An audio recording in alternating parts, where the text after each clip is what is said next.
the pandemic has been like a double-edged sword, right? On one hand, like it has opened up a lot of doors for freelancers, like freelancers are entering the mainstream ecosystem right now. Companies are, looking at cost cutting, assembling hybrid teams globally. But then on the other hand, we also had freelancers talk about the effect on their mental health. Like, that was picked up by a lot of articles, like especially academics, the effect of lockdowns and isolation on mental health. So is there anything you guys can, throw light on? Like, how has it affected you personally? How have you juggled it? Well, at the beginning, I found it really hard to go from like hardcore lab life to being in lockdown here in London. I used to be in the lab most of the time, so I wasn't that used to like working from home, or sometimes it would happen when you write a paper or when I wrote my PhD thesis, but otherwise I was in the lab most of the time. So at the beginning, my mental health was really affected, and but actually the freelancing and the writing, it helped me. Like, it distracted me because I was doing something on the side. I had all this extra time during the weekend, in the evening. There was like nothing else to do, so it kind of helped me to feel all this extra time doing something that I realized I really enjoyed. Otherwise, I wouldn't have done it. So in a sense, yeah, after a few months, it became a really nice distraction, so much so that then it actually became my job. So yeah, it was hard though.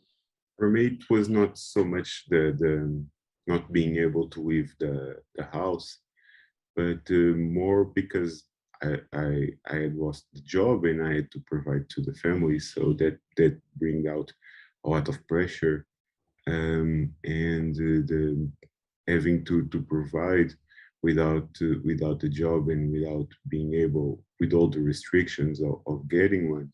Kolabtree really kind of saved my life and my family.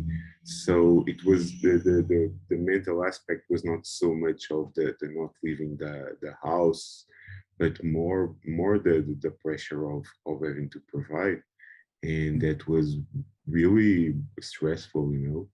But once you get into the role of having clients and having projects, and things start to look up for you, so then we start to think, oh, it would be really nice to go out of the. But it's like one of those things. They're like priorities, like primary stuff that you have to deal with, and then here in Brazil, after a while, it wasn't. I believe it wasn't that strict as possibly in Europe, but still, yeah, the thing about being in the house with the family, it's different, but we try to take a good approach about it and see the good aspects of it. I spent a lot of time with my toddler, with my daughter that had like 2-3 years, so it was like this really nice time, having a lot of time with her. So yeah, I just look into the good things about it. I agree with Hugo that the unemployment part was more stressful. I spent the pandemic in Sweden, so it was probably one of the more flexible countries with no lockdown, but also one of the more expensive countries. So it was more about trying to find a source of income, and that was the stressful part. So, and then it was very rewarding to see that this Kolabtree mechanism is working actually.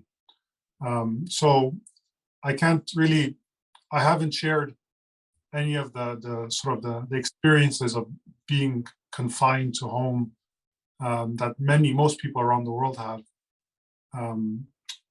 I don't regret that.